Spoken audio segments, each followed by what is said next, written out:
to save time, it would be helpful if you would not send or recommend people who worked with or are endorsed by Americans for No Prosperity, Dumb as a Rock John Bolton, Bird Brain Nikki Haley, Mike Pence, disloyal warmongers Dick Cheney, and his psycho daughter Liz. Thank you for your attention in this matter. Ambassador, how do you respond to that?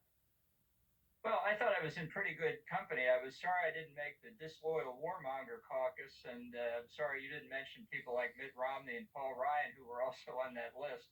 I don't want to get anybody in trouble, so I won't mention the names of the people who have already been announced publicly as taking positions in the second Trump term who did work for me before. Go ahead, you can. Cash Patel, for example. Do you think Cash should be running the FBI? Absolutely not. I think he's not only unqualified, I think he is. Trump launches a retribution campaign. I think he'll be a yes man. I think it's a terrible mistake. Do you think that he will do better than Christopher Wray or James Comey? Well, I don't consider the comparison to be one that you need to make. I think Patel is unqualified on his own. I think Comey did a bad job as FBI director. I think Chris Wray did a good job.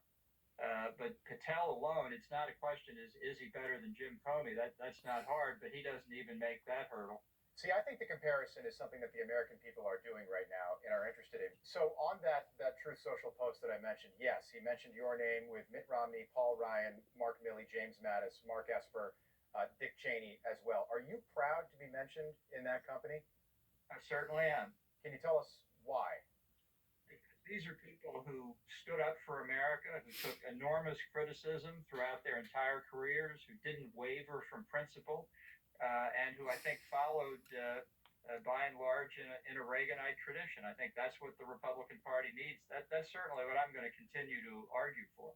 Let me play a soundbite. You were on The Daily Show not long ago, and you said that Ronald Reagan would be appalled by the current Republican Party. Let's listen.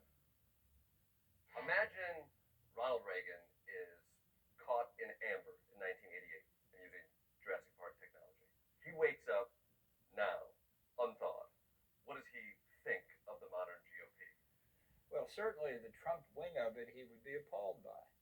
It's just antithetical, not just to the philosophical beliefs of Ronald Reagan, but to the positive attitude about America and its prospects. I think he'd be stunned that the Republican Party had anything to do with Donald Trump. That was before the election, John. Do you want to take that back? Why should I?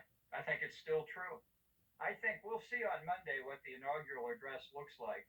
I know what a Ronald Reagan second term address looked like. He did it in 1984 and tried to give a positive vision of the country. It is morning in America for me all the time.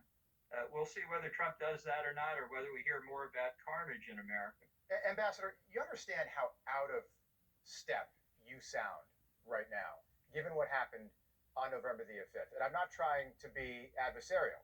77 million people voted for Donald Trump again after the last 4 years. Okay, in 2020, we were told that Donald Trump was an aberration. Donald Trump is the face of political America, whether you personally like it or not. And I honestly think that you sound so far out of the mainstream right now that your views are I don't even think they're relevant at this point. The man won all 7 battleground states, the Electoral College, the popular vote. He beat Hillary Clinton in 16, Joe Biden in 24, and Kamala Harris. And somehow you think that he's not the face of where the Republican Party is going. He has revolutionized the party of Ronald Reagan. Reagan Democrats in the 90s. Reagan Democrats. No, hold on 1 second, Ambassador. Reagan Democrats, when Bill Clinton came along in 92, went back to voting for Democrats. Trump has changed all of that. The Republican Party is now the party of the working man. Look, don't give me that kind of rhetoric. I don't know what your father did. My father was a firefighter, okay, for the city of Baltimore. So don't lecture me on the working man. Trump basically has no philosophy. He is an aberration. My father was a builder, John.